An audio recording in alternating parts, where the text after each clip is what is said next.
Shootings, movie shootings. ఆంధ్రానా కుప్పం, పక్క కుప్పం. చెప్పాల్సిన అవసరం లేదు. ఇప్పుడు నెక్స్ట్ సీఎం ఎవరు మరి? ఆ? చంద్రబాబు నాయుడు గారు. దానికి డౌట్ ఏముంది? ఇప్పుడు ఆయన జైల్లో ఉన్నాడు అని అంటే ఆనందపడుతున్నారేంటి? ఎవరైనా సరే ఇప్పుడు ఆయన జైల్లో ఆనందపడుతున్నారేంటి? ఆయన వెంట్రుక టచ్ చేయాలంటే దేశాలు దాటిపోతేనే ఆయన వెంట్రుక టచ్ చేయగలుగుతారు. ఎక్కడుంటే టచ్ చేయమని చెప్పండి, ఎవరు టచ్ చేయలేరు.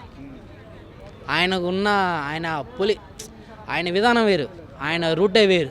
అంటే ఎలక్షన్స్కి కొన్ని నెలలు మిగిలి ఉన్నటువంటి సమయంలో ఈ సమయంలో జైల్లో పెట్టడం వల్ల అది ప్రజల్లో పాజిటివ్గా వెళ్తుందా, నెగిటివ్గా వెళ్తుందా?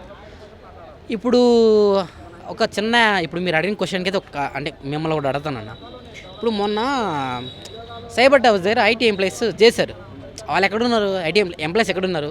తెలంగాణలో, ఆంధ్రాలో ఉన్నారా? తెలంగాణలో ఉన్నారు కదా. మరి వాళ్ళు ఎందుకు ఇక్కడ ధర్నా చేయాల్సి వచ్చింది? ఒక చిన్న మాట, అవునా? ఒక చిన్న మాట. ఇక్కడే కాదు